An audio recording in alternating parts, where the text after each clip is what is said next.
Səhər hələ açılmamışdı. Səhranın üzərində yüngül duman vardı. Atların nəfəsi havada buxar kimi qalxırdı və bir qadın sakitcə uzağa baxırdı. Bu qadın Tomris idi. O sadəcə bir kraliça deyildi. O, an idi və bugün o, oğlunun qisasını alacaqdı. Hekayə isə daha əvvəl başlayır. Böyük bir imperiya var idi. Onun başında isə bir kral dayanırdı. Cyrus the Great. O torpaqları fəth edirdi, şəhərləri alırdı, imperiyasını genişləndirirdi və növbəti hədəfi çöllər idi. Orada isə fərqli bir xalq yaşayırdı. Sərt, azad və boyun əyməyən massajetlər. Onların başında isə Tomris vardı. Cyrus düşündü ki, bu asan olacaq. Sadəcə bir tayfa, sadəcə bir qadın lider. Amma o yanılırdı. Cyrus əvvəl döyüşmədi. O, hiylə qurdu. Bir gün o, massajet torpağında düşərgə qurdu. Amma bu adi düşərgə deyildi. Orada bol yemək vardı, şərab vardı, çoxlu şərab. Massajetlər isə şəraba öyrəşməmişdi.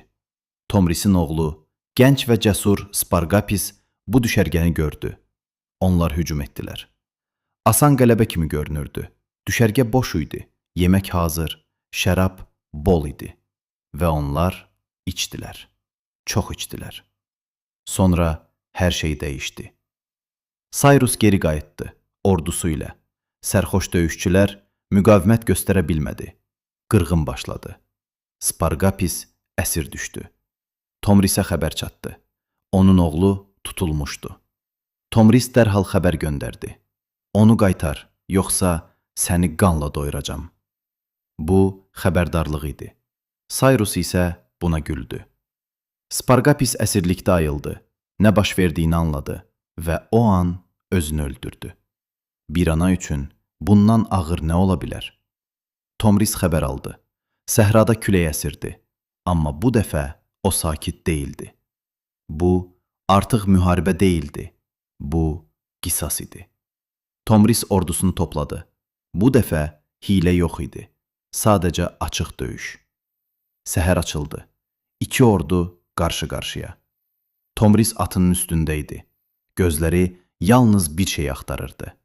Cyrus. Döyüş başladı. Toz qalxdı. Qılınclar çarpışdı. Qışqırıqlar səmanı doldurdu. Bu adi döyüş deyildi. Bu son idi. Massajetlər geri çəkilmədi.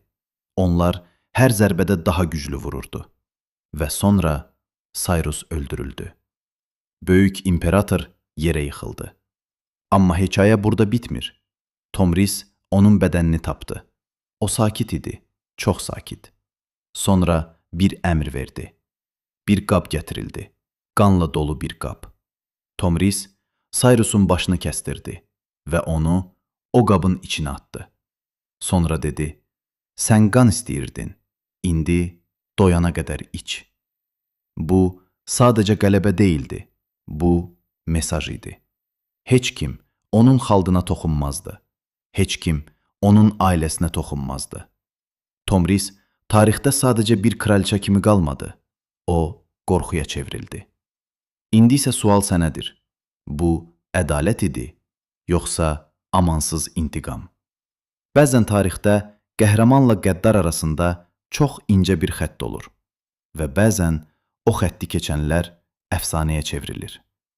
Tomris bir ana, bir lider və bir imperiyanı yandıran qadın.